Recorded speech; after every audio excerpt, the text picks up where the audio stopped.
გამარჯობა, ეთერში ამერიკის ხმა და ყოველკვირეული გადაცემა ვაშინგტონი დღეს. მე მისი წამყვანი მეორმეშვილი ვარ და დღევანდელ გადაცემაში შემდეგ თემებს წარმოგიდგენთ. საქართველო ევროპის უსაფრთხოების ხერხემლის ნაწილია, რომელიც ნატომ მეტად უნდა დააფასოს. აცხადებს ჰერიტეჯის ფონდის ერთ-ერთი ცენტრის დირექტორი ჯეიმს კარაფანო ამერიკის ხმასთან ინტერვიუში. სპეციალურმა გამომძიებელმა რობერტ მალერმა ამერიკის კონგრეს ჩვენება მისცა, რის შემდეგაც პრეზიდენტის იმპიჩმენტზე საუბარი სავარაუდოდ გადაიდება. და ბოლოს, ორმა ქართველმა ქალმა მანჰეტენზე იურიდიული ფირმა გახსნა და მომხმარებელს ბიზნეს და საიმიგრაციო მომსახურებას თავაზობს. მათი სამომავლო გეგმები ჩვენს ეთერში სულ რამდენიმე წუთში. მაშინ, როცა დიდი ქვეყნები ერთმანეთთან კონკურენციაში არიან, პატარა ქვეყნებზე ყურადღება დუნდება და ეს შეცდომაა. ამბობს ჯეიმს კარაფანო, ჰერიტეჯის ფონდის უფროსი მკვლევარი და პრეზიდენტ ბარაკ ობამასა და დონალდ ტრამპის ადმინისტრაციებს შორის გარდამავალი გუნდის ერთ-ერთი წევრი. მას მიაჩნია, რომ საქართველო ნატოში გასაწევრიანებლად მზადაა, თუმცა რუსეთი ამას ხელს უშლის. კარაფანოს აზრით, პრეზიდენტ პუტინს ნატოს დაშლა სურს, საკუთარი ოცნების ასახდენად. ნახეთ ეს და სხვა თემები დეტალურად ჩვენს ინტერვიუში. ნატოზე არაერთი სტატია გაქვთ გამოქვეყნებული, სადაც ამბობთ, რომ ნატოს გაფართოება უნდა გაგრძელდეს. რატომ ფიქრობთ ასე? მაშინ, როცა დიდი სახელმწიფოები გავლენის მოსაპოვებლად ერთმანეთთან კონკურენციაში არიან, პატარა ქვეყნები ხშირად გვავიწყდება. მაგრამ პატარა ქვეყნებს ხშირად ძალიან დიდი მნიშვნელობა აქვს. ზოგ შემთხვევაში ისინი სტრატეგიულ ადგილზე მდებარეობს, ეს განსაკუთრებით საქართველოს ეხება. საქართველო ევროპის უსაფრთხოებისთვის კრიტიკულად მნიშვნელოვან ადგილზე მდებარეობს. ვფიქრობ, საქართველო ევროპული უსაფრთხოების ხერხემლის ნაწილია და ამასთან საქართველოს საერთაშორისო თანამეგობრობას იმაზე მეტი გაუკეთა, ვიდრე მისგან თვითონ მიიღო. და ბოლოს, ნატო კოლექტივური თავდაცვის ორგანიზაცია, რომლის წევრებიც ერთმანეთის უსაფრთხოების დაცვაზე გადაწყვეტილებას საკუთარი ნებით იღებენ. ნატოს ერთ-ერთი ძირითადი პრინციპის თანახმად ქვეყნებს უნდა შეეძლოთ თვითონ გადაწყვიტონ ალიანსში გაწევრიანება. ალიანსის მხრიდან ყველაზე დიდი შეცდომა ის იქნება, რომ ნატოს გარეძალას მიეცეს უფლება გადაწყვიტოს, თუ ვინ შეიძლება გახდეს მისი წევრი და ვინ არა. ჩვენ პუტინს ეს უფლება არ უნდა მივცეთ, ეს ტრაგიკული შეცდომა იქნება. ნატოს გასაფართოებლად ალიანსისთვის სტრატეგიული მნიშვნელობა, საერთო უსაფრთხოებაში წვლილის შეტანა და მყარი პარტნიორობა სავალდებულო პირობებია და საქართველოს შემთხვევაში მათზე პასუხი არის კი. საბჭოთა კავშირის დაშლის შემდეგ ნატოს რუსეთისთვის საფრთხე არ შეუქმნია. პირიქით, ვლადიმერ პუტინის მმართველობის დაწყებამდე რუსეთსა და ნატოს შორის მშვიდობიანი თანაცხოვრება მიმდინარეობდა. თქვენი აზრით, რა უნდა პუტინს, რატომ არის ის ნატოს მიმართ ასე მტრულად განწყობილი? ვფიქრობ, პუტინის შეხედულება ემთხვევა რუსეთის სარების ისტორიულ სოფლ მხედველობას, რომელიც სამყაროს პირდაპირი გავლენების სფეროებად ხედავს. პუტინს მიაჩნია, რომ საკუთარი უსაფრთხოებისთვის მან რუსეთის გარშემო ტერიტორიები უნდა აკონტროლოს, როგორც ეკონომიკურად, ასევე სამხედრო თვალსაზრისით. პუტინს ტრანსატლანტიკური ალიანსის საფრთხედ მიაჩნია სწორედ იმის გამო, რომ ის ვერ ახერხებს საკუთარი გავლენის გაფართოებას. საბოლოო ჯამში ნატო პუტინს ოცნების ახდენაში უშლის ხელს. პუტინს უნდა ნატო დაიშალოს და ამის შემდეგ მან ისაკეთოს, რაც სურს. არ აქვს მნიშვნელობა, რას ვფიქრობთ კონკრეტული ქვეყნების ბედზე, იქნება ეს საქართველო, უკრაინა თუ ბელორუსი. პუტინის ეს პოლიტიკა ტრანსატლანტიკურ უსაფრთხოებას, სტაბილურობას და ეკონომიკურ განვითარებას საფრთხეს უქმნის, რაც მეორეს მხრივ შეერთებული შტატებისთვისაა საზიანო. რა უნდა გააკეთოს საქართველომ? ხშირად გვესმის ის, რომ მიუხედავად იმისა, რომ ჯერ ისევ ბევრი რეფორმაა განსახორციელებელი, საქართველო ნატოში გასაწევრიანებლად მზადაა. მმართველობა, სამხედრო შესაძლებლობების გაზრდა, თავდაცვის უნარიანობის გაძლიერება და ეკონომიკის განვითარება ის საკითხებია, სადაც საქართველომ წინსვლა უნდა აჩვენოს. დასავლეთი საქართველოს დაეწევა. ამის მაგალითი ჩრდილოეთ მაკედონიის ნატოში გაწევრიანება, რომელიც იმაზე მიუთითებს, რომ გაფართოების პოლიტიკა გრძელდება. თუ ჩრდილოეთ მაკედონიის შემთხვევაში ეს მოხდა, ვფიქრობ, გაფართოებასთან დაკავშირებული ნატოს შიდა გამოწვევების გადალახვა საქართველოს შემთხვევაშიც შესაძლებელი იქნება. ვფიქრობ, ახლა შეერთებული შტატების მოვალეობა გაუძღვეს გაფართოების ახალ ტალღას და შემდეგი ლოგიკური კანდიდატი, ყველაზე ძლიერი კანდიდატი საქართველოა. ეს ცხადია. ამ თემაზე ვაშინგტონში ხშირად საუბრობენ. 2000-იანების დასაწყისში ნატოს გაფართოება ბალტიისპირეთის ქვეყნების გაწევრიანების გარეშე წარმოუდგენელი იყო იმის გამო, რომ ალიანსის წევრობისთვის მათ ცავით მზად სხვა არავინ იყო.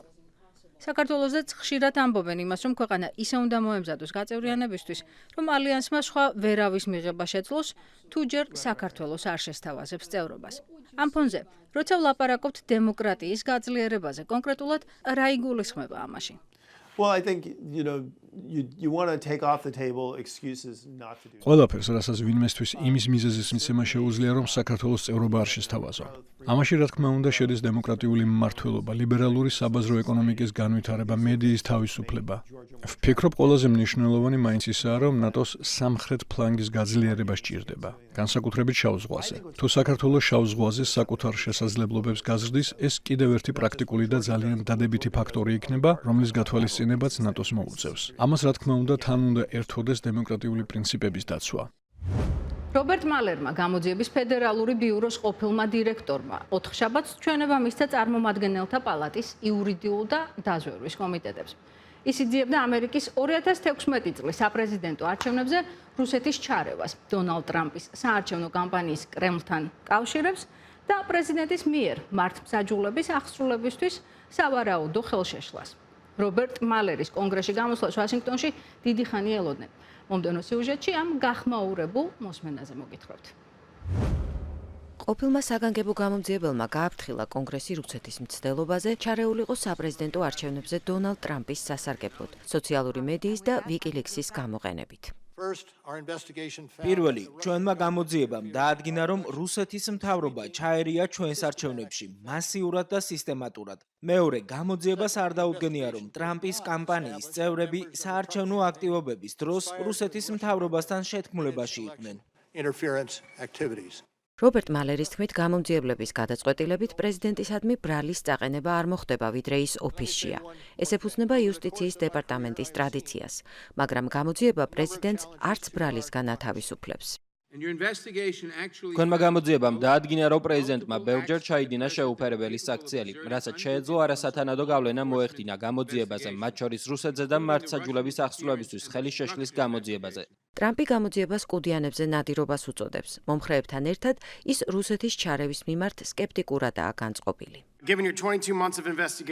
იმის გათვალისწინებით, რომ გამოძიება 22 თვე გრძელდებოდა, $10 მილიონი დაიხარჯა, მილიონობით დოკუმენტი გადაიხედა. იპოვეთ თუ არა რაიმე მტკიცებულება, რომ რუსეთის ჩარევის გამო ამერიკელებმა ხმა სხვას მისცეს. 22 თვიანი გამოძიების შედეგად ვერ წარმოადგენთ დოკუმენტს, რომ ამორჩეველმა ჩარევის გამო არჩევანი შეცვალა.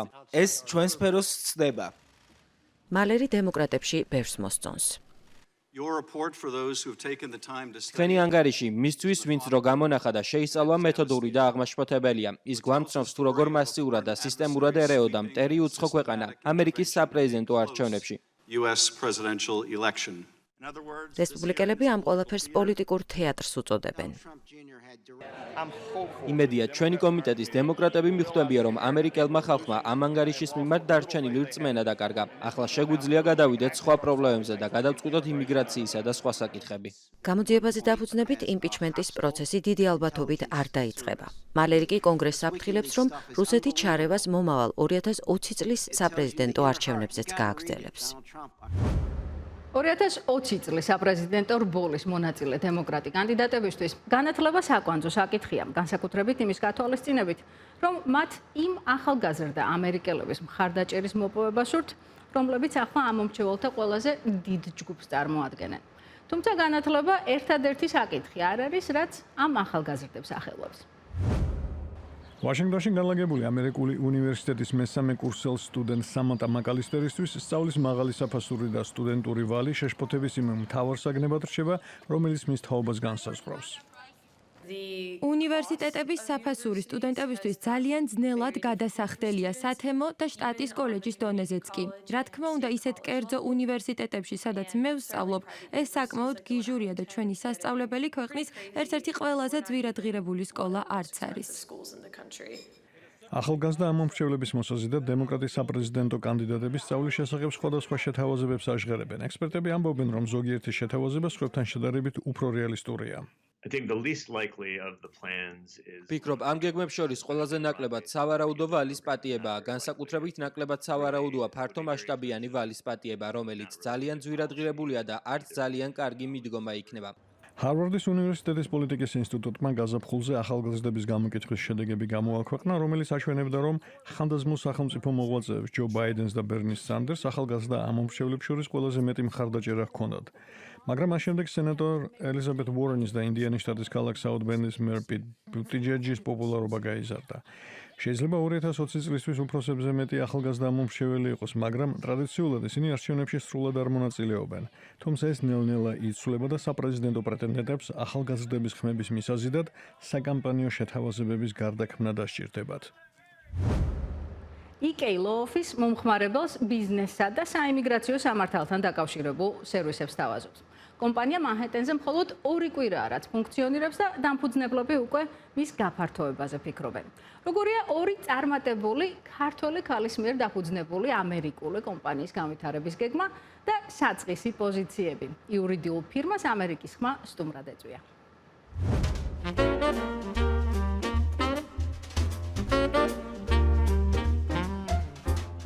მანჰეტენზე კრაისლ ბილდინგში ქართული იურიდიული კომპანია ფუნქციონირებს. ჰარვარდის სამართლის სკოლის კურსდამთავრებული ეკატერინე ეგუტია საქართველოში წარმატებული კარიერის შემდეგ იურიდიულ საქმიანობას ნიუ-იორკში აგრძელებს. UK Law-ის საბიზნეს ჯგუფი ნიუ-იორკში მცხოვრები ქართველები აღმოსავლეთ ევროპისა და პოსტსაბჭოთა ქვეყნების წარმომადგენლები არიან. ასევე ისინი, ვინც შეერთებულ შტატებში არ ცხოვრობენ, თუმცა ნიუ-იორკში ბიზნესის კეთებას გეგმავენ. შრომითი საკითხები და საქმეება აქ არის ინვესტორის სტატუსი და ასე შემდეგ და ესეთი რაც მოვიკითხე ირგვლივ არის ამის ასე ვთქვათ ბაზარი რომ ჩვენი რეგიონიდან დავაინტერესოთ თუნდაც ის ხალხი რომელიც უკვე აქ არის და უნდა რაღაცის კეთება დაარეგისტრიროს იურიდიული პირი დაარეგისტრიროს ინტელექტუალური საკუთრება და მათ უნდათ ადვოკატი ხო რომელიც თავის ენაზე ესაუბრება და ასე შემდეგ ჩვენი რეგიონის ენებზე საუბრობს მათ შორის ქართული რუსული და ასე შემდეგ ეს რაღაცა ნიშას უკვე მაძლევს, რომ ეს პირები უკვე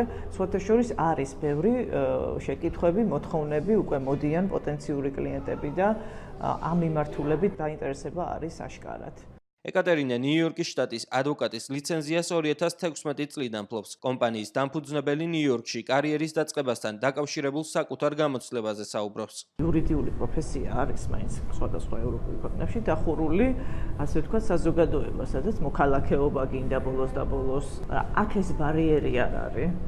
აქ არ აქვს მნიშვნელობა ეროვნებას, რაც არის, არ ვიცი, შესაძლებლობების ქვეყანაა ნამდვილად, მათ შორის ჩემ პროფესიაში. ბიზნესის განვითარების მიმართულების ხელმძღვანელი კი სამომავლო გეგმებზე საუბრობს. ნინა კობახიძე ფიქრობს, რომ კომპანია ძალიან მალე ამერიკელ მომხმარებელსაც დააინტერესებს. რაც კომპანიამ დაიწყო ფუნქციონირება და ვუყურებთ მოთხოვნებს ბაზარზე, გვიჩვენა რომ არა მხოლოდ საქართველოს მოქალაქეებში შეიძლება იყოს ჩვენი სერვისები, ისე ვთქვათ, მოთხოვნადი, არამედ რა თქმა უნდა ჩვენთვის საინტერესო იქნება, რომ განავითაროთ ეს სექტორი და მცირე და საშუალო კომპანიებზე ამერიკულ ბაზარსაც შევთავაზოთ. ამიტომ სწორედ რაღაცნაირად ვცდილობთ, რომ სწორი ვთქვათ, შეთავაზებებით და სწორი ფასწარმოქმნით გახვდეთ მოთხოვნადი იმ სეგმენტზე, რომელიც კორპორატიულად დღეს მუშაობს ნიუ-იორკის შტატში.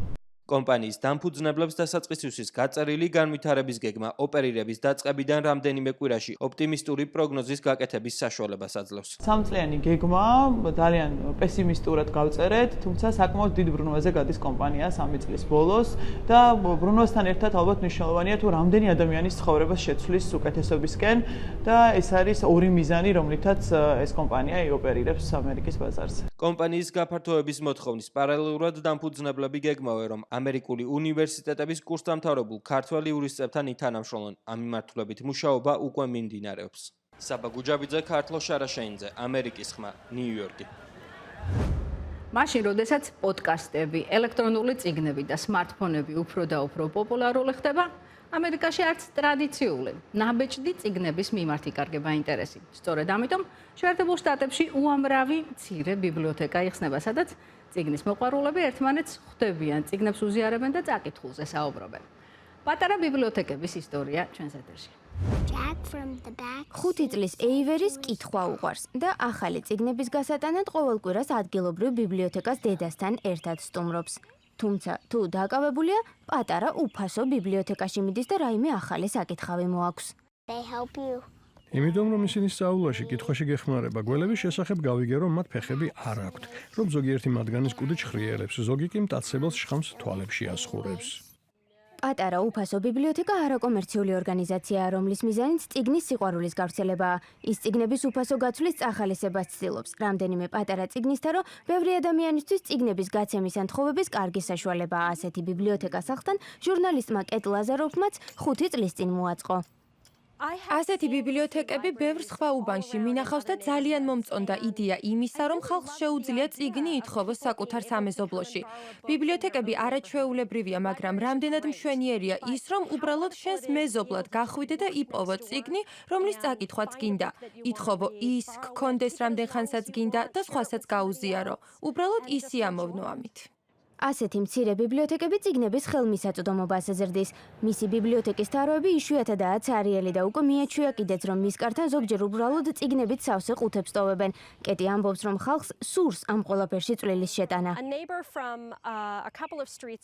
რამდენიმე ქუჩის მოშორებით მცხოვრებმა მეზობელმა ერთხელ მკითხა, შეიძლებოდა თუ არა რომ მისი შვილის დაბადების დღეზე ბავშვებს საჩუქრების ნაცვლად ბიბლიოთეკისთვის გადაეცათ წიგნები. სხვადასხვა კოსტიუმში გამოწყობილი ბავშვები მოდიოდნენ და თავიანთი წიგნები ბიბლიოთეკისთვის მოჰქონდათ. ძალიან სახალისო იყო. წამოწყების ავტორები ამბობენ, რომ 10 წლის განმავლობაში წიგნის ამგვარი გაცვლა უკვე 85 ქვეყანაში ხდება. სკაუტმა გოგონებმა კი ასეთი ბიბლიოთეკები სკოლების კამპუსებშიც გახსნეს.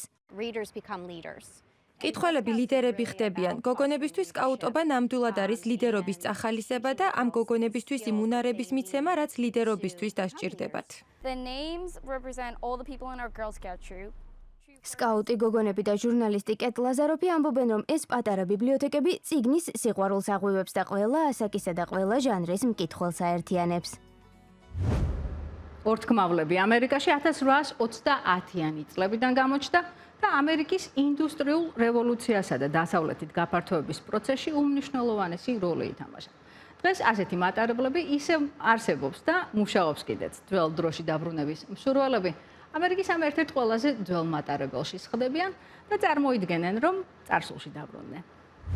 სტრასბურგში 1832 წელს გაყვანილი ეს რკინიგზა გასული წლების შეგრძნებებს აცოცხლებს.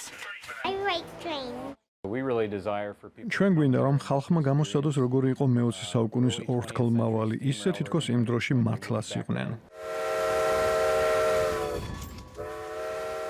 ორთქლის რამდენიმე მძლავრი ძრავა აღდგენილი ხის სამგზავრო მანქანებით 45 წუთიან მგზავრობას გთავაზობთ ქალაქგარეთ. ეს მოკლე რკინიგზადაა აღიარებული, რომელსაც მგზავრები მთავარ სარკინიგზო ხაზამდე მიჰყავს. ადრე ეს იყო დანარჩენ სამყაროსთან სტრასბურგის დამაკავშირებელი. პირველი კლასის კაბინა ისეთი ფუფუნების საგნებითაა მოწყობილი, როგორიც ძველ დროში არსებობდა. მატარებელი ამ ქვეყნის განუყოფელი ნაწილია, თუმცა სხვა ქვეყნებშიც ასეა, ასე რომ ძალიან სასიამოვნოა წარსულში დაბრუნება და იმის ნახვა მატარებლები როგორ მუშაობდნენ. სახალისო მგზავრობა იყო, მომეწონა. მშვენიერი იყო, ძალიან ვისიამოვნე, რადგან სულ სხვა გარემოა აქ, უბრალოდ დროში უკან გაბრუნებს. წარსულში აბრუნებს დამთვალიერებელს პენსილვანიის რკინიგზის მუზეუმიც, რომელიც ამერიკაში სიდიდით ერთ-ერთი პირველია. დაახლოებით 100 ცალის სრული ზომის რკინიგზის აღჭურვილობა, სამგზავრო ვაგონები, ორთქლის ლოკომოტივები და ტვირთმზიდი გვაქვს, თუმცა მცირე ობიექტებიც გვაქვს, მაგალითად უნიფორმები, ბუფეტის ჭურჭელი და ვერცხლეული. აღმოჩნდა, რომ დიდი ორთქმავლები ხალხს დღესაც ისე იზიდავს, როგორც წარსულში. მხოლოდ იმის იდეა, რომ რაღაც მძლავრი წევ და ბევრ ტვირთს ან სამგზავრო ვაგონს ხალხს აკვირვებს. გაკვირვებას იწვევს სამუხრუჭე ვაგონიც მატარებლის ბოლოში, საიდანაც ხალხი გამვლელებს ხელს უქნევდა. აქ რედქაბუს მოტელში, რომელიც მგზავრებს ორთქმავლიდან შეუძლიათ დაინახონ, 35-ზე მეტი სამუხრუჭე ვაგონი აქვთ საცხოვრებელ ოთახად გადაკეთებული. ყველა ვინც ღამის გასათევად მოდის, თავს ისე გრძნობს, თითქოს მუზეუმში ზინავს. ეს ამ ტიპის ყველაზე დიდი მოტელია. გინესის რეკორდების წიგნის მიხედვით, ქვეყანაში ამ ვაგონების ყველაზე დიდი კოლექცია ჩვენთანაა. ეს ადგილი ინახავს ძველი მატარებლების ნოსტალგიას. უბრალოდ მომწონს მათი ყურება, სახალისო ამ დეკორაციების ნახვა. დღეისათვის სულ ეს იყო თქვენ უყურებდით ამერიკის ხმის ყოველკვირეულ გადაცემას ვაშინგტონი დღეს. მომავალ კვირასაც შემოგვიერთდით აქ საქართველოს პირველ არხზე. მანამდე კი გვესტუმრეთ ვებგვერდზე www.amerikisxma.com. ასევე შეგიძლიათ შემოგვიერთდეთ ჩვენი Facebook-ისა და Instagram-ის ოფიციალურ გვერდებზე. ჩვენ ერთი კვირით გემშვიდობებით, თქვენ კი გახსოვდეთ, რომ ამერიკის ხმა ინფორმაციის სანდო წყაროა.